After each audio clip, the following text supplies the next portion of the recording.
tener con la arquitectura. Es decir, vamos a revisar cómo desde un pensamiento creativo apropiado y desde una forma de comprender el mundo se puede concebir links y enlaces que van a permitir utilizar la arquitectura para estudiar el arte o estudiar el arte para entender la arquitectura y posibilidades de ampliación.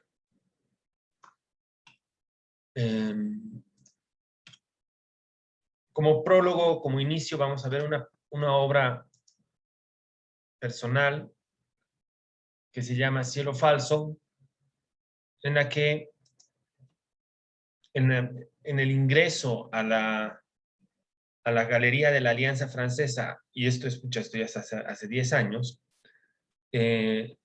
decidí que mi intención era como transformar un poco la manera en la que se pensaba el espacio y cómo uno accedía a una sala o una galería.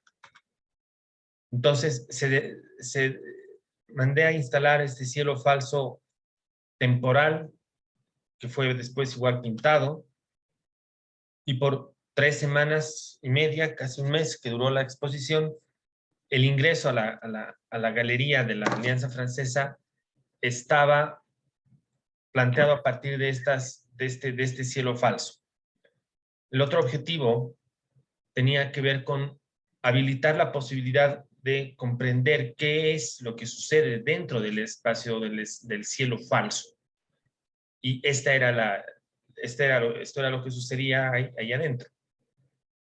Y esto es lo que sucede en la mayoría de los cielos falsos de cualquier lugar arquitectónico que ustedes puedan conocer.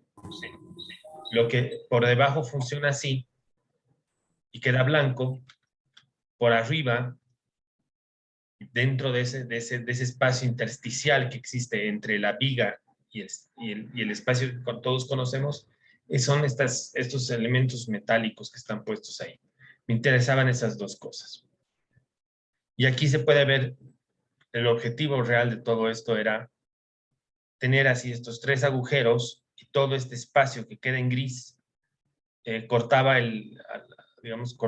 al público y al habitante como que más o menos como que en dos, con el objetivo obviamente de que ingresar a este espacio funcione de esa otra manera. Eso es del 2011. Esta obra que les acabo de mostrar, muy inspirada en el trabajo entre arquitectónico y artístico de Gordon Matta Clark, que en algún momento decidió empezar a trabajar a partir de la arquitectura y a partir de cómo se podía comprender la arquitectura desde otra mirada. Si bien muchos de sus trabajos están inspirados en el tráfico, en el graffiti de las afueras de las ciudades, ha recolectado y recogido gran parte de expresiones urbanas que se han acomodado después ya a galerías y museos, fotografías como esta, que son después incluso intervenidas por el mismo Matta Clark. Sin embargo, el cuerpo central de su obra gira en torno a un concepto que él lo llama anarquitectura, y algunos de ustedes que si algún momento pasan conmigo diálogos de arquitectura, vamos a revisar a mayor detalle su trabajo, pero en esencia lo que Gordon Matta Clark así hace en este primer trabajo suyo que se llama Splitting es cortar estos dos elementos y utilizar una motosierra para dividir el espacio. Y esta casa que iba a ser demolida, la corta en dos, dejando este intersticio, este espacio que es un espacio de nadie, que es un espacio que queda como indefinido dentro de la arquitectura. Eso habilita la posibilidad de pensar en una serie de mañas o ¿no? o de elementos que se articulan en torno a la arquitectura y que no están del todo definidos por la arquitectura misma, sino que tienen que ver con los desafíos que se le puede hacer a una estructura para llegar a estas conclusiones. Poco después me invitan a este otro lugar y aquí este agujero empezaba a generar esta idea de portal y de manera muy similar a lo que les he mostrado de Anish Kapoor hace unas semanas, pero obviamente muchos años atrás, esto es en los años 60, ¿no? 70.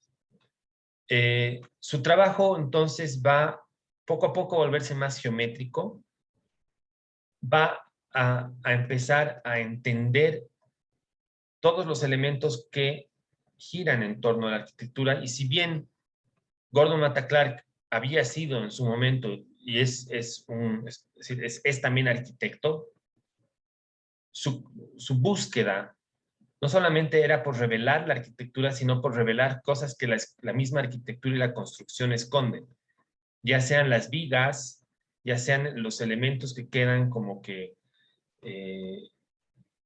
sosteniendo el espacio, pero que no son parte del espacio mismo, sino que están detrás de muros y de ventanas y escondidos ahí entre el espacio real que ocupamos.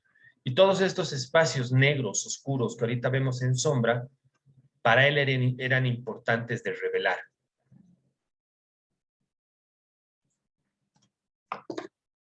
Le interesaba también poder entender esta conexión que existe entre diferentes alturas, diferentes posibilidades que esto daba, es decir, entender que un edificio usualmente nosotros lo comprendemos de esta forma: una persona está acá, la siguiente está acá, la siguiente está acá, la siguiente está acá, y prácticamente en ningún momento van a entenderse o van a conectar miradas.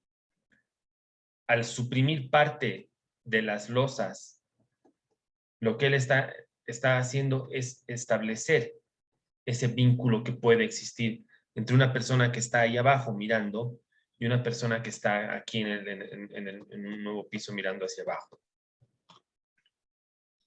En Conical Intersection, en el año 75, esto se hace en Francia.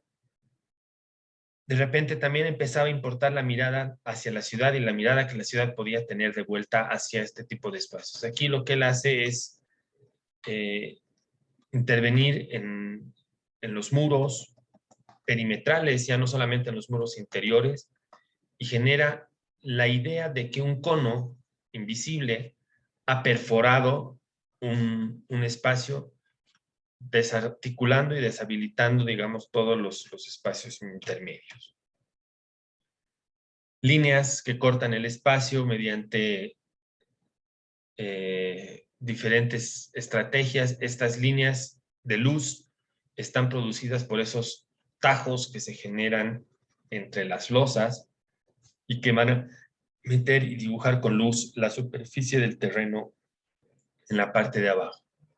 También le interesa romper con formas de representación de la perspectiva, es decir, utilizar la fotografía y el collage como un método para comprender un poco el espacio con otros ojos, es decir, y empieza en base a eso a juntar fotografías para lograr perspectivas de otras maneras. Acá de nuevo en una vista de la obra en París, de Conical Intersection, y cómo se empezaba a vislumbrar el cono. Ahí lo tienen al mismo, él es Gordon Matta Clark, y aquí, bueno, está uno de los técnicos que trabajaba con él. Toda esta obra no se podía hacer y no se podía realizar sin un gran equipo que colabora con el trabajo de Matta Clark. Todo servía en su obra. Cada elemento que era extraído o sustraído de las estructuras originales, después podía ser utilizado para ponerse en display y ser exhibido. De esa manera se reciclan casi todos los elementos que se han sacado y se potencia ese concepto de que todas las partes después pueden regresar a su punto original. Comprender la búsqueda geométrica y develar las estructuras originales eran parte del cometido y digamos, de las intenciones del trabajo de este señor. Aquí se puede comprender mejor el concepto del cono ingresando y cómo esto entra y genera la idea de que por ahí un cono está entrando al espacio interior. Y acá un trabajo de collage sumamente interesante para mostrar y comprender cómo la mirada también funciona en relación a estos huecos propuestos por el artista. Lo mismo acá. El objetivo de estas dos fotografías es comprender con mayor cabalidad cuáles son las experiencias y los elementos vividos y tomados, ¿no? Aquí se comprende muy bien la idea morfológica invisible, obviamente, porque esto es realmente lo visible aquí ha quedado muy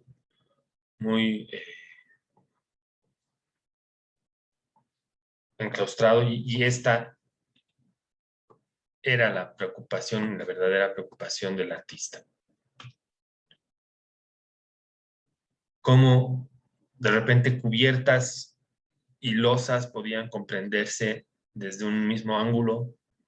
Es decir, este piso, esta que es la cubierta y estas que son las paredes, de repente se empiezan a fundir unas con otras. Y eso es algo que habilita como unas espacialidades sumamente interesantes, espacialidades que hasta ese momento ningún arquitecto había logrado construir y que van a terminar influenciando la obra de muchos arquitectos posteriores a la obra de Gordon Matta Clark. Y esta imagen, con la perforación en este lado, y este edificio de atrás, que no es otro que el Centro de Georges Pompidou, que allá por ese entonces, bueno, esta construcción, entonces, lo que queda claro es que esta tenía que ser demolida, y ya les voy a mostrar y explicar por qué. Lo de atrás, entonces, es la estructura del Centro de Georges Pompidou cuando estaba todavía en obra, y se aprovechó la construcción del Centro de Georges Pompidou para intervenir estas arquitecturas que iban a ser demolidas. Este trabajo de Richard Rogers y Renzo Piano convertiría y sería como un epicentro para una nueva forma de entender la arquitectura, para comprender y utilizar los avances tecnológicos que hasta ese momento se habían utilizado. Y esto me parece súper interesante. Este es el actual logotipo o isotipo del centro, completamente incrustado en la imagen arquitectónica de la edificación. Ahí los tienen a Rogers y Renzo Piano en medio de las obras y una imagen en la parte de abajo que muestra un poco las intenciones de esta arquitectura. Esta es una arquitectura que lo muestra todo. No le interesa tal vez responder a un contexto, le interesa que el contexto después se adapte a sus intenciones y sus búsquedas. En este boceto está prácticamente todo lo que estaban buscando los arquitectos. Lograr una plaza que iba a ser como relativamente hundida con relación a la calle y que el edificio se implante en ese elemento y tener esta idea de una escalera que te lleva hasta el último de los pisos de manera gradual. Tensores, cables y todos los avances tecnológicos del momento se estaban trabajando y una idea muy clara de que toda la parte, digamos, de las instalaciones térmicas, eléctricas y pluviales del edificio tenían que mostrarse. Por este tipo de arquitectura se la va a conocer como la arquitectura high-tech. Estaba muy influenciada por la ciencia ficción, muy influenciada por los avances tecnológicos y por una idea de futuro que tenía que todavía terminar de construirse.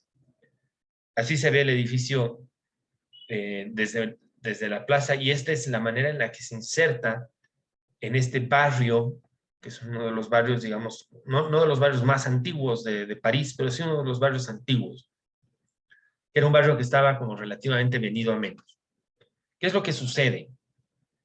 Cuando se decide hacer esto y llamar a este concurso, toda esta zona estaba como que en un proceso conflictivo de desintegración urbana.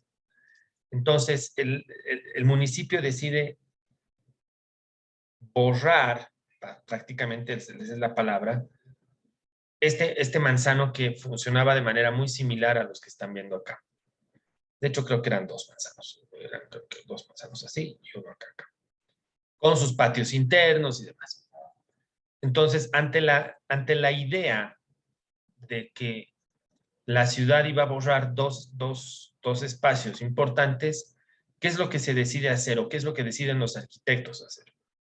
En vez de construir en todo el manzano, deciden, vamos a donarle a la ciudad una gran plaza, una gran explanada, que además se va a conectar con estas otras dos plazas que ya existían previamente, para configurar una gran plaza en todas las extensiones estas y con sus satélites. Y el edificio se va a construir en uno de los sectores del predio con dos objetivos muy claros. Una fachada que va a dar a la plaza y una fachada que va a dar a este lado que muestra todos los cables, todas las partes técnicas, básicamente como esa serie de circuitos que, que la arquitectura estaba requiriendo de ellos. Ese gesto lo ven acá. Tubos, tubos, tubos y más tubos, y un sistema así de cuerpo metálico sobre el cual está girando la estructura. Del otro lado, los tubos aparecen con esta gran escalera que está colgando de los parantes, y esta es la imagen que tiene el Centro Georges Pompidou en la actualidad. Para ese entonces fue un grito. Mucha gente hasta el día de hoy odia al Centro Georges Pompidou, otra gente lo ama. A mí particularmente me parece así como sumamente especial. No puedo decir ni posicionarme en si me gusta o no me gusta, simplemente me parece muy interesante y una muy buena obra de arquitectura. Y lo que sí me parece así riquísimo es este espacio urbano que se deja previo al centro, que se ha convertido en una zona de interacción, sobre todo en el verano, donde la ciudad puede encontrar un respiro. Toda esta zona de París prácticamente tenía muy pocas plazas y de repente ganar este espacio urbano ha sido fundamental. De ahí nos vamos a ir a ver la obra de Bruce Nauman. Bruce Nauman es otro artista que ha trabajado muchísimo con la arquitectura. Ha utilizado desde acciones hasta instalaciones diferentes recursos para tratar de entender la fenomenología detrás de la arquitectura. Cómo nos sentimos en un espacio, cómo lo percibimos y cómo nuestro cuerpo va a reaccionar a ese lugar, que eso es más o menos por lo que se entiende a los fenómenos que el cuerpo va a vivir o la fenomenología de los espacios. Al principio, en sus primeros trabajos, Bruce Nauman vivía en Nueva York, y le conceden un taller, un estudio en la universidad. Y él determina que si ese era un estudio de un artista, entonces todo lo que salía del estudio era en esencia una obra de arte. Y bajo ese precepto casi filosófico, empieza a experimentar con su cuerpo, a grabarse en video y generar una serie de performances que buscaban revertir el orden bajo el cual se estaba entendiendo el cuerpo en relación al arte. Y empieza a trabajar en el arte de performance. Ya sea a partir de diferentes posiciones que él entabla con relación a las paredes de su estudio, que durante 60 minutos lo muestran en diferentes posiciones, unas más cómicas que las otras, una más extraña que la siguiente, o esta acción en la que él empieza a comerse las palabras con las cuales se ha escrito su portafolio, y se trata así de 11 fotografías a color del artista comiendo esto. Su trabajo está muy expresado desde el dibujo. Fíjense la calidad y la expresividad que tienen sus dibujos. Aquí él se está colocando a sí mismo como una suerte de fuente de mármol. Otro trabajo donde así 7 moldes de su cuerpo han sido divididos, son moldes de cera con partes de su cuerpo y después cortados y como separados en el espacio. Después, obviamente, su obra con el tiempo ha ido cambiando y para los años 80 él también empieza a incursionar en el video. Este es un video que se muestra de esta manera, donde tienes diferentes tipos o partes del video separados y mostrados en diferentes canales en el mismo ambiente. Le interesa la palabra y el humor, la palabra como trigger o como detonante de ciertas cosas, y esta se llama 100 Live and Die, que son como diferentes frases: juega y muere, mata y muere, suck and die, come and die, go and die, y diferentes, y sus opuestos, que son los de vivir. Estos trabajos con neón están muy influenciados por la Nueva York de los años 70, por la Nueva York de los años 80. Entender un poco esa dinámica de la ciudad de neón lo ha llevado a hacer ese tipo de trabajos, que son elementos o trabajos de orden muy inmersivo, donde la búsqueda está no solamente en la palabra, sino el efecto visual que la palabra puede tener. En la Hamburger Bahnhof, uno de los museos más importantes de Alemania, lo que él propone es una instalación. Estas son fotografías que yo he tomado cuando he visitado ese lugar, en las cuales se plantea este objeto que básicamente tiene como estos componentes. Es básicamente el Y, el X y el Z colocados en el espacio y transformados en una experiencia espacial. Aquí lo que importa es la experiencia del espacio y las posibilidades de romper con esas nociones de originalidad. Sin embargo, uno de los elementos va a estar construido en el interior de la Tierra. Uno no puede verlo. Si este es como una maqueta de la instalación. Entonces, este es el piso del museo y todo este elemento está inserto dentro de los interiores del museo. Esta instalación permanente es lo que están viendo ustedes acá ya en su forma final, dentro de este antiguo hangar, que era uno de los hangares de la antigua estación de trenes que se convierte después en museo. Su obra más reciente empieza a buscar también lo figurativo en esculturas como esta, lo figurativo en el video a partir de una multiplicidad de cuerpos que se van sumando unos a los otros. Estos son videos en los cuales un mismo cuerpo está así como compartiendo la pantalla, entonces al final son 8 cuerpos uno al lado del otro. Y siempre trabajando y pensando desde el texto. The true artist is an amazing, aquí ¿qué dice? Luminous fountain, ¿no? Es una fuente luminosa. Él está convencido de que el arte tiene la capacidad de transformar así la manera en la que miramos el mundo, y esa idea de que el artista es una fuente de creatividad, es una fuente de muchas cosas, va a aparecer en su trabajo constantemente. El verdadero artista ayuda al mundo al revelar verdades místicas. Esta idea de revelar cosas. ya sea a partir de la experiencia del espacio, como se está trabajando acá, o a partir de diferentes cuerpos que se apelmazan en una serie de videos.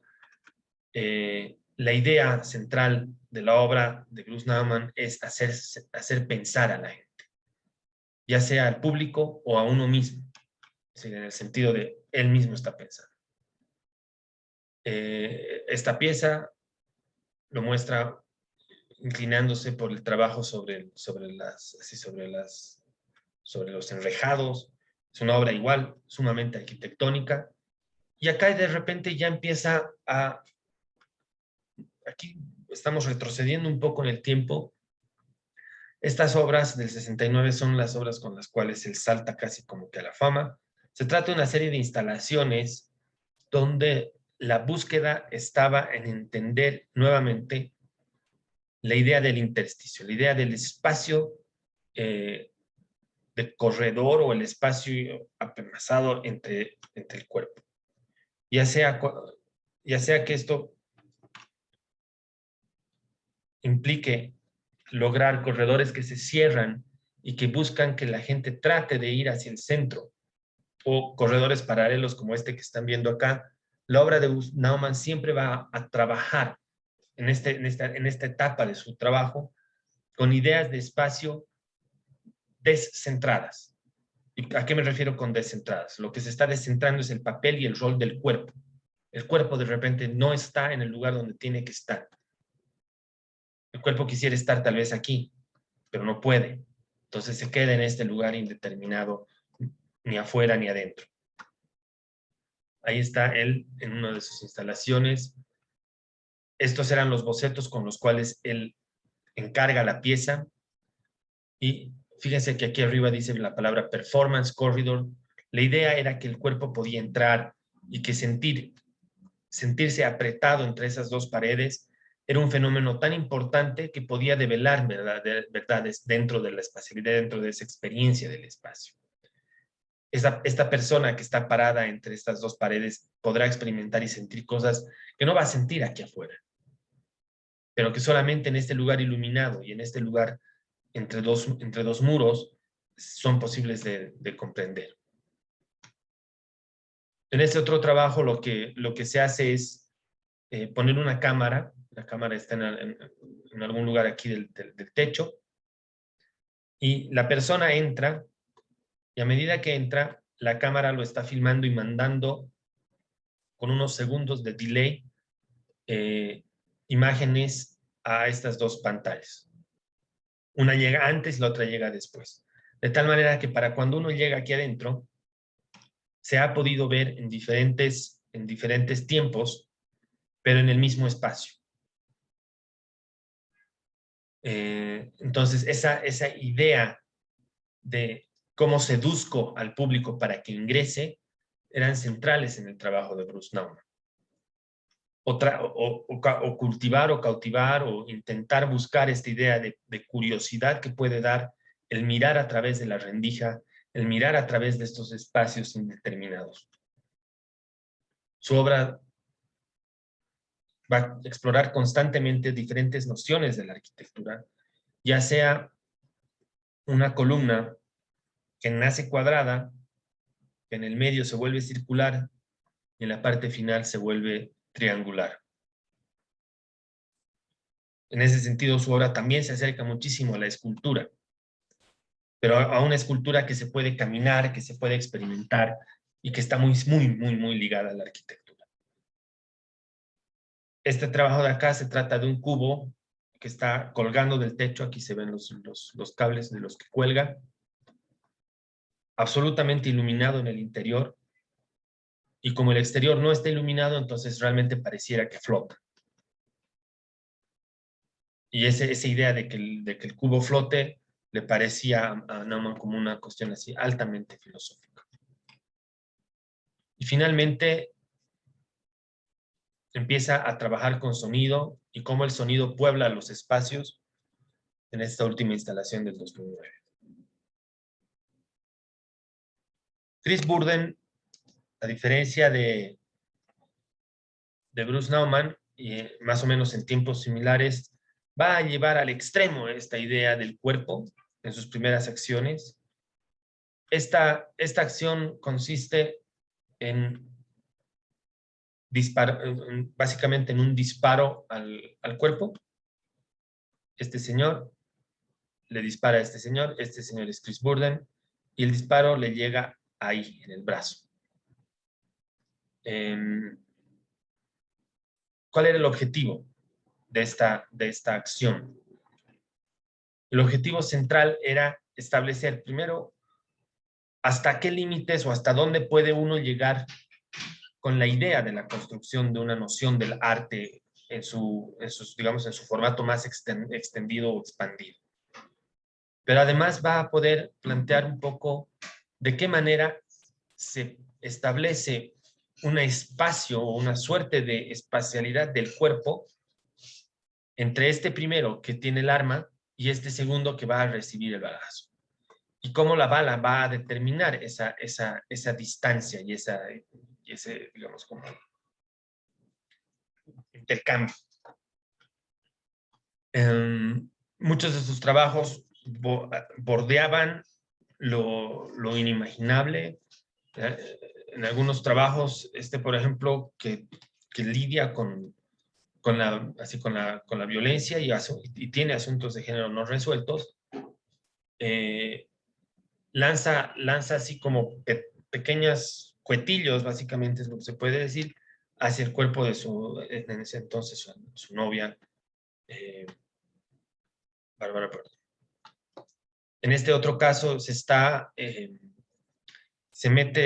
tapa con unas lonas y lo tenían en la calle durante horas mientras la gente caminaba, como así se mostraban algunos cuerpos de indigentes. Entonces, buscar constantemente esa relación entre cuerpo y la situación social del cuerpo, la situación que este cuerpo puede tener en un lugar. En esta obra se hace clavar a esta peta en esta posición tipo Cristo y con la idea y la intención de que, bueno, obviamente los objetos con los cuales ha sido clavado se muestren sobre esta peta de marca Volkswagen. Este otro trabajo lo mostrará más bien, se hace encerrar en uno de estos casilleros y durante 5 días está ahí encerrado en los casilleros y un poco reflexionando sobre diferentes, digamos, como experiencias que tuvo en el colegio. Y con esta pieza y toda la teoría por detrás, consigue su maestría en la Universidad de California. Sin embargo, la obra de Burden cambia, con el tiempo muta, y él empieza a interesarse por la arquitectura, ¿no? Y dice en un momento, you can't keep doing the same work over and over, otherwise it's an act, ¿no? Se convierte en un acto. Y así empieza a abandonar el performance en búsqueda de experiencias un poco más espaciales, ya sea utilizando o repensando el cuerpo a partir de su ausencia, como en este caso, donde los cuerpos han sido reemplazados solamente por la ropa y que se está colgando de las paredes.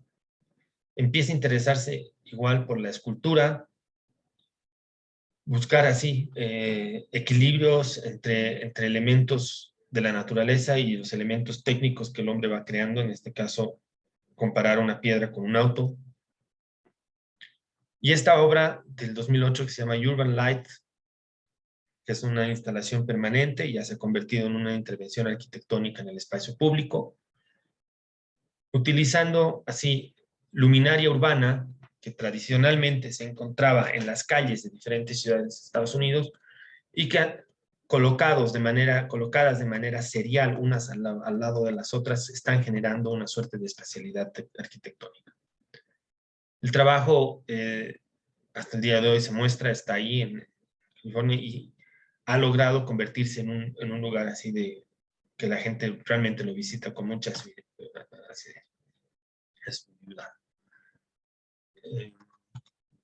Este otro trabajo es un poco más como de construcción, un poco más de narrativa y de relato. Se trata de este como elemento plástico, casi como una especie de globo aerostático que está eh, adherido a esta pequeña estructura y que ligeramente se desplaza y vuela de esta manera en el espacio, siguiendo esa, esa gran, digamos, siguiendo ese círculo, esa línea del círculo como recorrido. Es decir, va de esta manera y va de esta manera y va de esta manera y va a partir de eso conformando un espacio temporal.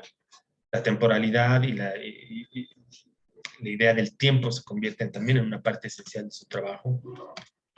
Y aquí este como globo aerostático está ahí colocado y se mueve de esa otra forma.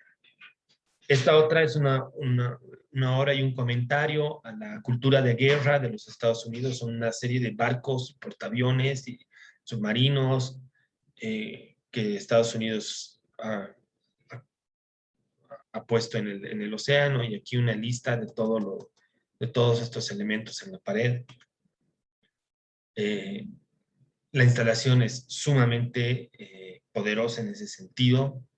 Te permite imaginar muchas cosas y visualiza cosas, así, elementos que nunca podríamos haber entendido si no estaban puestos de esa manera en conjunto. Otros trabajos lo encontrarán así, haciendo como unos modelos a escala de diferentes ciudades y mediante estos binoculares invita al público a casi como que espiar las pequeñas y micro situaciones que él ha ido dejando en esta instalación. Y este otro trabajo que lo encontrará como buscando en los cimientos de la galería diferentes respuestas. Este trabajo es sumamente arquitectónico. Se despide de esa parte del piso del museo e invita al público a entrar allá a la parte de adentro, a lo que son las fundaciones y los cimientos del museo, que él considera son además los cimientos del mundo del arte y de la obra de arte, de la obra artística. La obra de Yayoi Kusama tiene como una búsqueda distinta.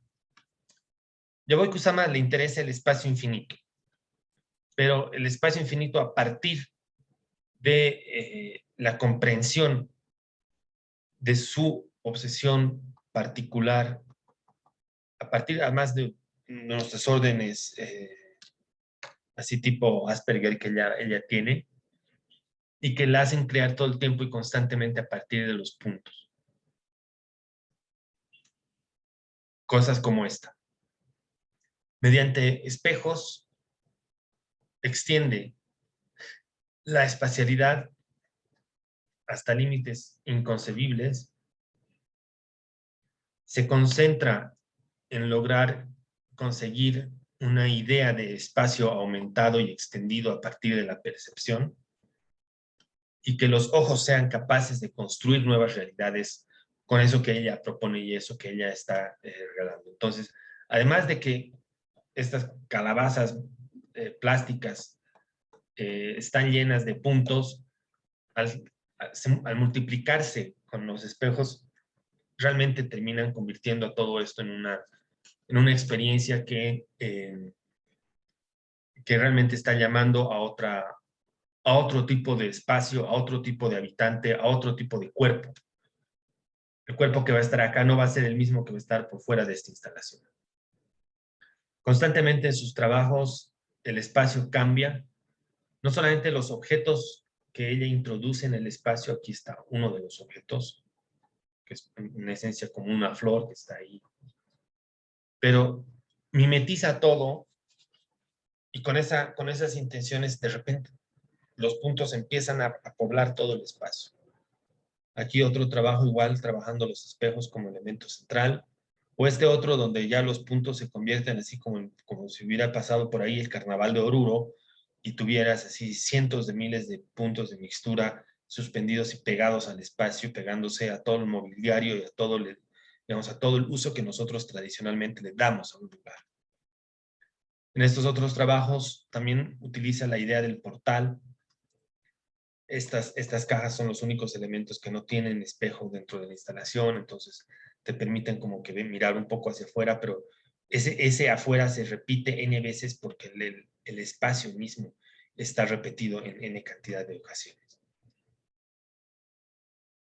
O cosas así como esta. Esto no es una pintura, esto es un espacio. Estar aquí es de verdad un delight impresionante. Lo único que ella te ofrece es como esta plataforma a la cual tú entras a través de una puerta y después estás dentro de este lugar y esto es lo que se ve en esa espacialidad. Lo mismo acá con estas lámparas, tanto así que aquí incluso la camarita va a aparecer en la fotografía. Este amigo que se está fotografiando aquí dentro de la instalación, la misma que esta, y la misma que esta en otro momento en otro formato de instalación que se hace.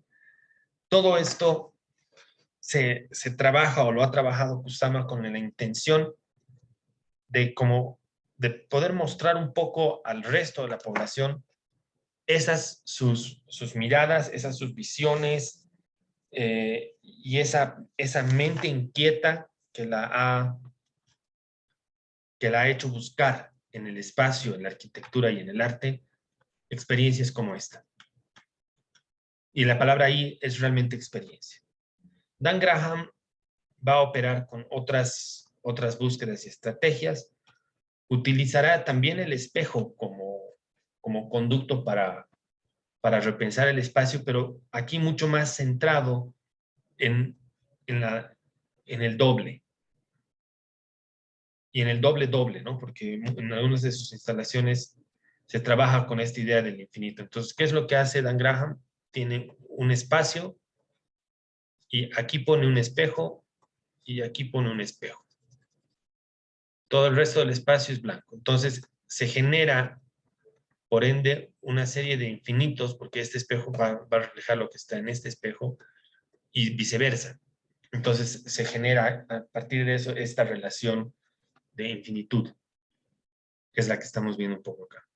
Otras de sus instalaciones buscarán igual trabajar con la geometría, trabajar con estas ideas que deja también por detrás Gordon Matta Clark con círculos cortando ciertas superficies, solamente que aquí llevadas y utilizando el espejo, potenciando un poco esta idea de que se están moviendo los espacios hacia diferentes lugares y ángulos.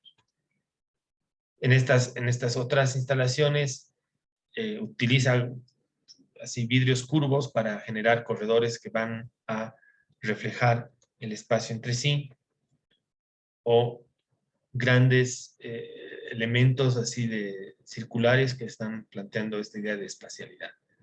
Todas sus instalaciones son muy, pero muy, muy arquitectónicas.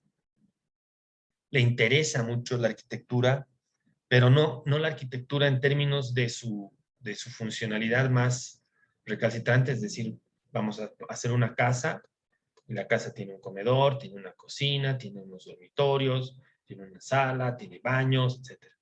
Sino de repente entender la arquitectura en relación a una experiencia del cuerpo. ¿Qué va a sentir el cuerpo con esta celosía? ¿Qué va a sentir el cuerpo con este espejo? ¿Y cómo el cuerpo se va a relacionar con estos reflejos? ¿Cuáles son las búsquedas detrás de esos reflejos? ¿Cuáles son las búsquedas detrás de unos elementos curvos en relación a un video? ¿Cómo se va a sentir el cuerpo en un espacio que se contrae y que después se vuelve a abrir? ¿Qué siente aquí en el medio y qué siente aquí afuera? Este otro trabajo, ya es en el espacio exterior y esto está como muy relacionado a un parque, cuya intención era reflexionar sobre sobre el interior y el exterior, cuál era el interior de la caja y cuál era el exterior, y cómo estos se relacionaban a partir de esta estrella planteada en el suelo.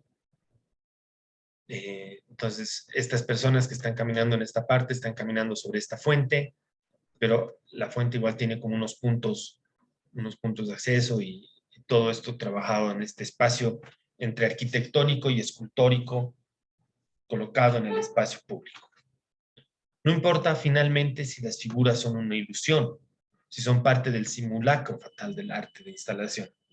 Lo que en definitiva establecen es un espacio que se encuentra en constante movimiento, gracias al proceso de activación y descentración, y que posibilita formular una nueva realidad crítica de la posición del ser humano respecto a su contexto, respecto a su temporalidad, su propia espacialidad y la de su comunidad. Cuando digo su propia espacialidad, me refiero a la espacialidad que el cuerpo de cada uno de nosotros tiene. Nosotros tenemos un espacio que nos habita. Podemos tocar nuestras manos, podemos comprender que ahí están sucediendo ciertas cosas. Y esa relación entre cuerpo palpable y superficies físicas que nos rodean son trabajadas constantemente en todos los ejemplos que les he ido mostrando. Cómo un cuerpo va a sentirse en relación a esas superficies que toca y que puede palpar. Dan Graham también después va a... Perdón, aquí se me ha ido mal. Aquí la obra es de Gary Hill. Va a trabajar mucho con video, pero llevando el video y la proyección del video a unas dimensiones tremendamente distintas. Aquí el objetivo es que por ejemplo, esta es una fotografía de una obra que se llama Viewer del 96, en la cual se está proyectando a estos cuerpos, y les voy a decir qué es lo que está realmente sucediendo. Esa línea que ven ahí es el piso de la galería o del museo. En algún lugar por acá está el techo. La fotografía lo que no está mostrando, en esencia, es este espacio, así. Y cada uno de estos cuerpos está siendo proyectado desde unas proyectoras que están ahí en el cielo, que no las vemos, y están siendo proyectados sobre esta superficie. Su trabajo va a buscar constantemente entender el cuerpo casi como que en macrodimensiones. Una persona observando la espalda, pero la espalda de repente se ha vuelto gigantesca, se ha vuelto enorme. Y eso es algo que le interesa mucho a Gary Hill. Que el público que va a ver la obra pueda mirar esa mano y compararla con la suya y pueda entender las fisuras, pueda entender prácticamente toda esa dimensión táctil que una mano tiene, o que un cuerpo, una nariz, un rostro tienen en sí. Aquí es de nuevo la proyección esta de Viewer, y aquí es donde se puede entender mejor qué es lo que se estaba buscando con esta pieza. Que este cuerpo, que es un cuerpo real, sintiente, pueda mirar a este otro y casi como sentirse como un espejo. Sentir que este cuerpo, que por más que no está ahí, más o menos parece que te estuviera devolviendo la mirada, que te está mirando de vuelta. La obra Viewer de Gary Hill resume todos los puntos vistos en este capítulo. Hablo del trabajo de investigación y al mismo tiempo sirve de plataforma para un esquema final antes de pasar a la conclusión de la investigación. La obra consiste en un espacio completamente oscuro en el que son proyectados 17 trabajadores, que son ligeramente más altos que una persona parada de tamaño real. El espectador entonces se ve confrontado con un lugar en el que estos personajes, casi palpables, es decir, la proyección se vuelve casi táctil, se presentan como una ausencia de la realidad, pero como una presencia total y desgarradora de la virtualidad. Los 17 personajes se encuentran enmarcados dentro de una pared de 14 metros de largo y apenas haciendo algunos movimientos parecen estar en una fotografía. Las miradas de los sujetos falsos, obscenos, quizás distantes, lejanos, hechos objeto, se enfrentan con la de un público que es completamente real. Las miradas se erigen entre un muro que separa la escena de lo virtual y de lo real. Y que es algo que en este tiempo de pandemia lo hemos estado viviendo muchísimo. Tenemos ahorita una enseñanza así, con cuerpos que nos vemos a la distancia, con cuerpos que casi que no nos podemos tocar, y yo quisiera poder así como darles la mano y saludarlos, hola, soy Santiago, pero evidentemente ha sido difícil, y en la medida en la que se vaya poco a poco abriendo de nuevo la idea de presencialidad en la universidad, esto de lo virtual ha cambiado para siempre nuestras ideas de la arquitectura. Y por eso regresamos al cuerpo para esta parte final de la charla, porque si no tenemos y no nos alcanza lo material, entonces, ¿a qué recurrimos? Recurrimos a nuestras experiencias. Marina Abramovich y Ulay, en los años 70, estaban trabajando con el cuerpo de manera muy activa. Este performance que se hizo en la puerta de una galería en Italia obligaba al público a entrar a la galería a través de esta puerta, y ellos se colocan en la misma puerta mirándose el uno al otro, y la gente tenía que ingresar al espacio, ya sea medio que mirándolo a él o medio que mirándola a ella, pero se establece una idea de espacio entre un cuerpo y otro, y ese tercer cuerpo que va a ser el que va a romper con la linealidad del relato del ingreso a la galería. Generalmente se daban así situaciones de incomodidad en el público, y la obra va a permitir entender que el espacio arquitectónico, así como lo comprendemos en sus dimensiones, puede ser también poblado por otros tipos de arquitectura. Y en este caso, la arquitectura del cuerpo mismo, del cuerpo humano. El cuerpo humano también puede generar espacio, también puede generar experiencias en otras personas. En otros de sus trabajos, estos dos señores, en ese entonces pareja, jugaban mucho a la inestabilidad del sujeto. Acá se pone en cuestión esta idea de la pareja y el equilibrio que se tiene que generar entre estos dos cuerpos. Si él se gira mucho y se cae hacia un lado, va a terminar lanzando la flecha, y la flecha le llega a ella. Entonces, aquí se estaba generando un poco esta idea de balance y de equilibrio que tenía que surgir entre dos cuerpos para poder entablar una relación. En estos otros trabajos, ellos se tocaban y había como unos micrófonos que estaban grabando y después mostrando el sonido del roce de la mano en el cuerpo del otro. Trabajos como este, donde durante un par de horas tenían que gritarse, y esto ya es casi al final de su relación. Lugares comunes donde el cuerpo se trabaja a partir de contactos, besos y contactos a veces más agresivos. En este es un video performance donde los dos tenían que caminar muy rápidamente en un ambiente, y en algunos lugares se tenían que chocar entre sí. Y las fotografías que están viendo son del momento de la colisión. Para finales de los 80s, principios de los 90s, la pareja se separa, y para sellar el final de la relación y una obra construida a partir del cuerpo de los dos, deciden hacer una acción simbólica donde se iban a terminar de separar.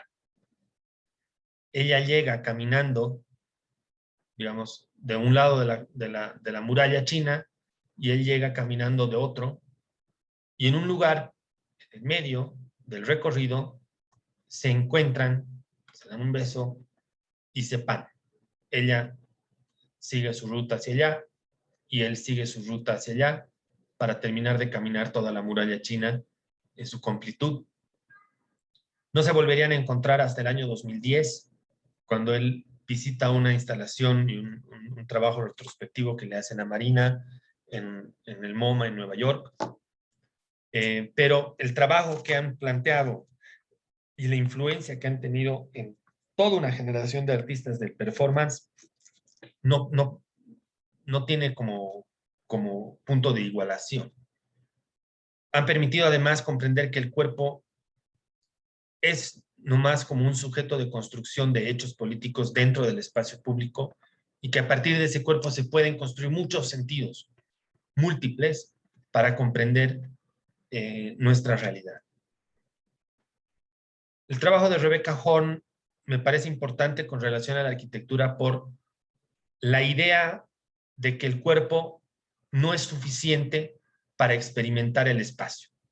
Y ella decide empezar a implementar unas extensiones a su cuerpo para que su cuerpo pueda tocar y palpar cada uno de los elementos y los puntos de contacto que nosotros tenemos con el piso, con el techo, con lo que sea que consideremos como espacialidad.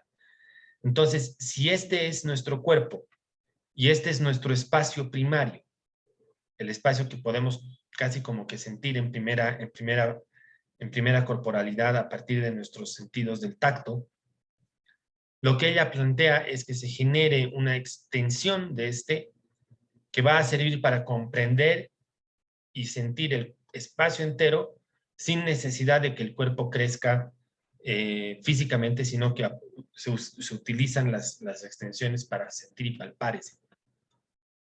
Esas sus extensiones la llevarán a generar y a plantear una serie de dispositivos posteriormente para que la dimensión y el largo del brazo se puede extender hasta el piso o hasta las paredes. Aquí de nuevo la misma fotografía, pero ya sin ese análisis del espacio. Va a generar instalaciones como esta, donde cada una de estas barras está colocada en una posición específica que va a responder al cuerpo del artista,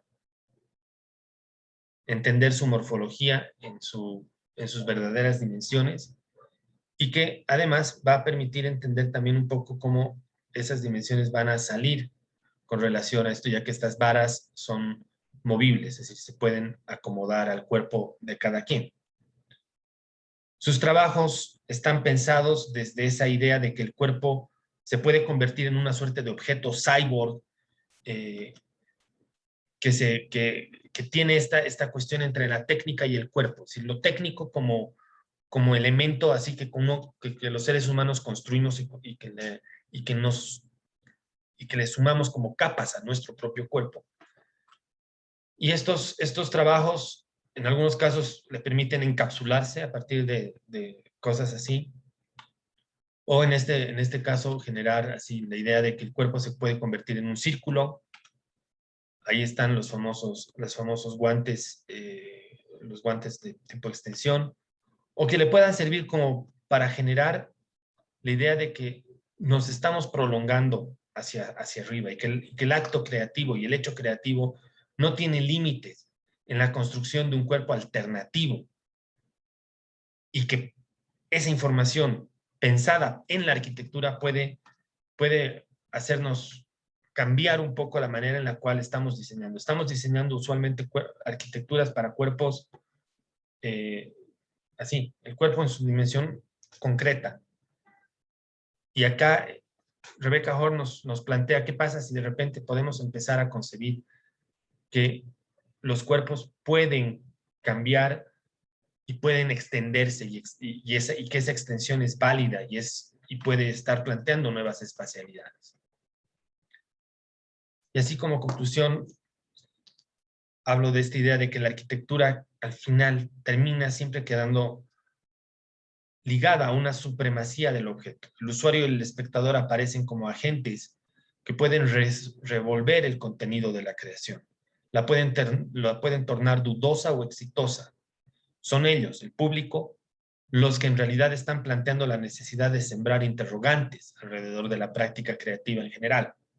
Son ellos los que tienen la capacidad para transformar la historia de su propio arte de deambular y desplegarse por los espacios de trascendencia urbana, social, grupal y política que forman parte de su entorno. Son ellos los que le dan a la arquitectura ciertas valoraciones simbólicas y emocionales que la hacen una disciplina especial, ya sea entendiendo la relación entre el cuerpo y el espacio, o entendiendo que el cuerpo puede proveer al espectador nuevas experiencias espaciales. Eso es. No sé si tienen, no sé si tienen preguntas.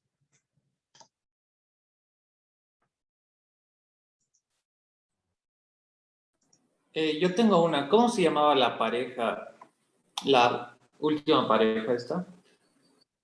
Eh, la pareja se llama, espérenme un ratito, se llama, la chica se llama Marina Abramovic, ella es nacida en Serbia, en, en la antigua Yugoslavia, ¿no? Si se crea en la Yugoslavia comunista, y Ulay, se lo conoce como Ulay, no, nunca se ha sabido bien su apellido, es un artista alemán.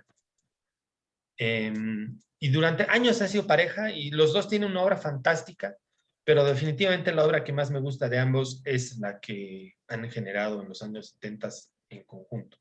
El trabajo de Marina Abramovic como performer realmente es de las cosas más excepcionales. Realmente tiene un bagaje de obra muy importante. No les he mostrado todo. Tiene otras obras en las cuales ella invita a parte del público a que interactúen con ella, utilizando diferentes objetos, y entre esos objetos había armas cortopunzantes y todo el tiempo y constantemente se ponían así en el límite. ¿Hasta dónde puedo tolerar o hasta dónde puedo llegar con mi cuerpo? Y cómo la experiencia de mi cuerpo podía ser el conducto para hablar de otras cosas, política, políticas del cuerpo, género, eh, independencias, y en esencia constantemente reflexionando sobre ideas de la democracia, del cuerpo, de la democracia, de los deseos, del placer y múltiples, múltiples capas que la obra de los dos tenía, ¿no? Y sí, muchas veces pensando y así, constantemente reflexionando sobre la pareja, ¿no?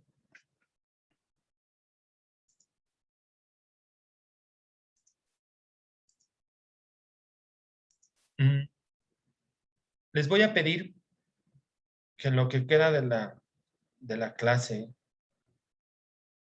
puedan ver dos películas. Em, una se llama Delicatessen y la otra se llama,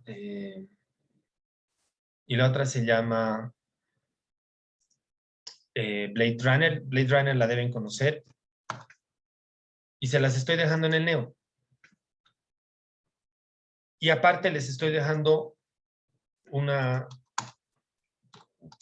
videos que yo he realizado el año pasado comentando ambas películas y que les puede servir para realizar la tarea que tendrían que entregar la siguiente semana.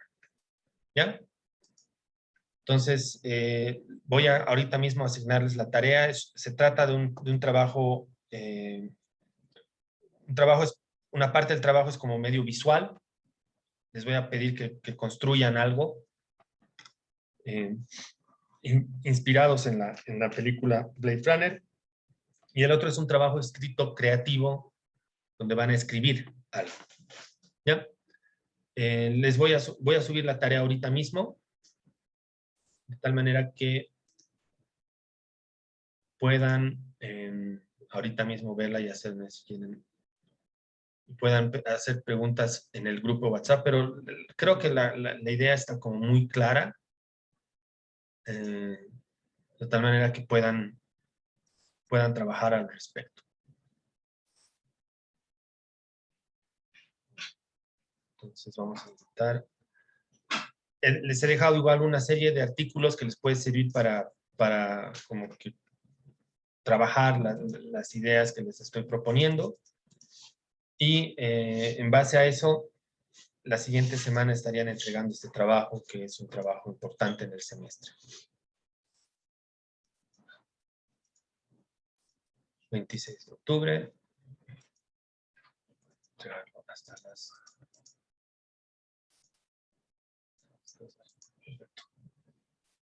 Ok. Asignar. Las películas igual las van a tener que descargar.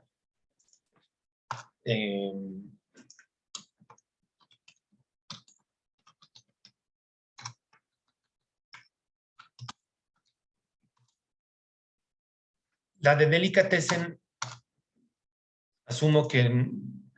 ¿Quiénes de ustedes ya ubicaban o ya han visto Blade Runner?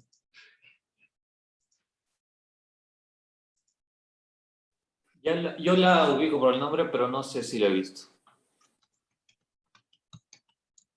Es una película de Ridley Scott muy interesante,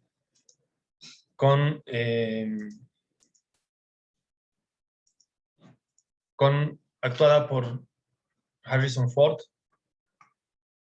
Y Delicatessen es una película de Junet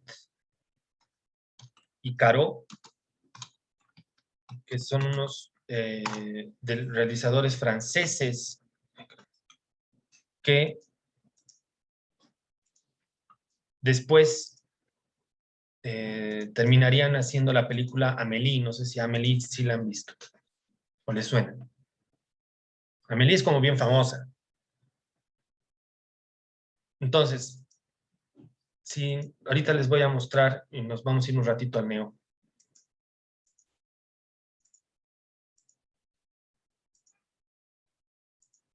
Aquí les estoy dejando entonces las dos películas para descargar. Las películas están con subtítulos, así que simplemente tienen que descargar y poner ahí y habilitar y verlas desde el VLC. Y acá les dejo un poco las tareas, las instrucciones a las tareas. Les recomiendo ver los videos comentados porque les puede dar muchas ideas sobre qué es lo que yo estaba pensando cuando se planteaba la tarea. Y estos tres artículos interesantes, uno como para entender Blade Runner desde las imágenes desde la ciudad, y unos trabajos sobre escritura creativa que me parecen importantes, que los puedan como comprender. Eso es. La siguiente semana lo que tendríamos es una última charla sobre las relaciones entre arte, creatividad, diseño y arquitectura. Y de ahí nos vamos a saltar directamente a la parte final del semestre, que ya tiene que ver con cartografías y la idea de que nos podamos encontrar en la ciudad. Entonces, la siguiente semana vamos a tener una clase más así como acá en el Zoom, y la subsiguiente mi idea es que podamos hacer una actividad en la ciudad.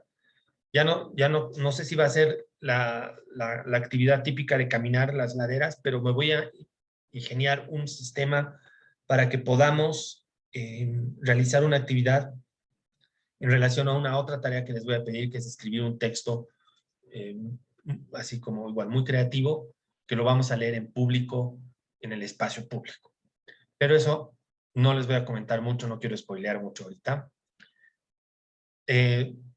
Léanse el documento, analícenlo bien, y si tienen dudas, no duden en escribirme, pueden escribirme al privado, pueden escribir al grupo. ¿Ya? Eso es. Que tengan una linda tarde, y yo aprovecharía para ver las películas. Gracias, Arqui. Hasta luego, Arqui. ¿Ok? Gracias, Arqui. Hasta luego. Chao. Hasta luego, Arqui.